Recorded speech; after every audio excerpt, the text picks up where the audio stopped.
নমস্কার বন্ধুরা, মা মেয়ের কিচেনে আপনাদের সকলকে স্বাগত। তো রথযাত্রা তো চলে এলো, তাই রথযাত্রা স্পেশাল আজ আমি বানাবো পুরীর গজা। তো তার জন্য দেখুন এই কাপটা মাপ করে আমি 1 কাপ নিয়ে নিয়েছি ময়দা ও হাফ কাপ নিয়ে নিয়েছি চালের গুঁড়ো। তারপর একটু নুন দিয়ে দিলাম। এরপর আমি দিয়ে দিচ্ছি 3 চামচের মতো ঘিটা দিয়ে একটু সুন্দরভাবে মেখে নিচ্ছি। তারপর দিয়ে দিলাম একটু সাদা তেল। ময়ানটা যত সুন্দর হবে ততটা সুন্দরই কিন্তু মচমচে হবে আমার এই গজাটা। ময়ানটা আমি সুন্দর করে এই যে মেখে নিয়েছি। এখন আমি জল দিয়ে মেখে নিয়েছি, দেখুন খুব সুন্দর মাখা হয়েছে। এখন আমি 30 মিনিটের মতো ঢাকা দিয়ে দেব। এদিকে আমি রসটা করে নিচ্ছি। এখানে আমি ছোট কাপের 1 কাপের মতো মিচড়ি নিয়ে নিয়েছি এবং হাফ কাপ জল দিয়ে দিলাম। এটা আমি রস করে নেব। এই যে দেখুন আমার মিচড়িটা পুরো গলে গেছে। এখন আমি একটা এলাচকে ফাটিয়ে দিয়ে দিলাম। খুব সুন্দর আমার গন্ধ বেরিয়েছে এলাচটা দেওয়ার জন্য। এই যে আমার রসটা কিন্তু খুব সুন্দর হয়ে গেছে। রসটা যাতে না জমে যায় তার জন্য 1 টুকরো পাতিলেবু রস দিয়ে দিলাম। এখন আমি গ্যাসের ফ্লেমটা অফ করে দিয়েছি।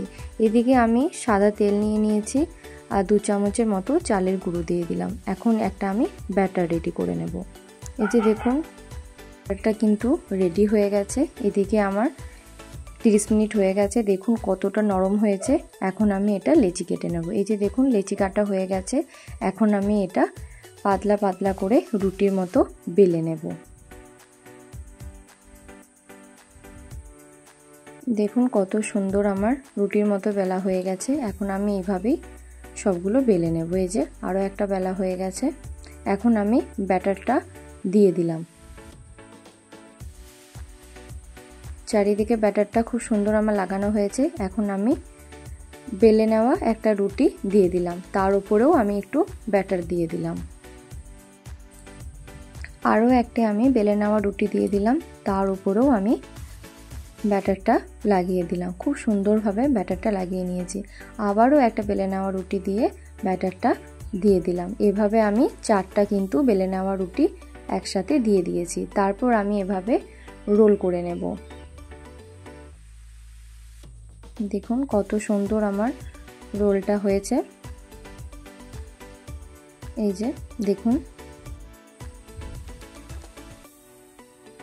এখন আমি 2 সাইড একটু কেটে নিলাম।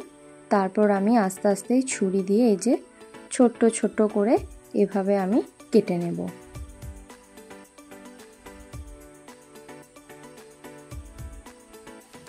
এইভাবেই আমি ছোট ছোট করে কেটে নিচ্ছি।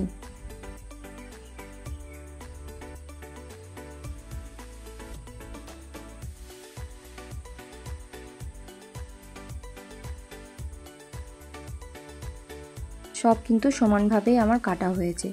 এখন আমি বেলে নেব। খুবই হালকাভাবে আমি আলতো হাতে বেলে নিচ্ছি। দেখুন এই যে এইভাবে আমি কিন্তু সবগুলোই বেলে নেব। দেখুন আমার কিন্তু সবই বেলা হয়ে গেছে। এদিকে আমি সাদা তেল দিয়ে দিয়েছি পরিমাণ মতো। তেলটা আমার গরম হয়ে গেছে। এখন আমি এক এক করে এগুলো ভেজে নেব। একটু লাল লাল করে ভেজে নেব। এই দেখুন কত সুন্দর ফুলেছে। 2 পিঠই আমি লাল লাল করে ভেজে নেব। দেখুন আমার খুব সুন্দর লাল করে ভাজা হয়েছে। এভাবেই আমি কিন্তু সবগুলো ভেজে নেব।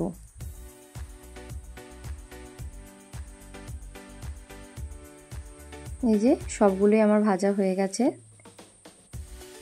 দেখুন সব ভাজা হয়ে গেছে। আমার এগুলো ঠান্ডাও হয়ে গেছে। আমি যে রসটা করে রেখেছিলাম সেই রসেতে এখন আমি দিয়ে দিচ্ছি।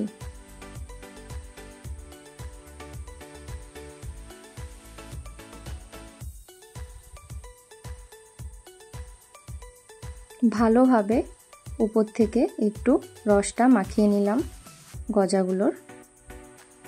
এই যে দেখুন খুব সুন্দর দেখতে হয়েছে। ওটা সুন্দর আমার লেয়ারগুলো হয়েছে। আপনারা ভালোভাবে লক্ষ্য করুন। বাড়িতে এভাবে একবার বানাবেন, দেখবেন দারুণ লাগবে। খুবই সহজ পদ্ধতিতে বানানো হয়েছে। অবশ্যই আপনারা বাড়িতে বানাবেন, খুবই মুচমুচে হবে।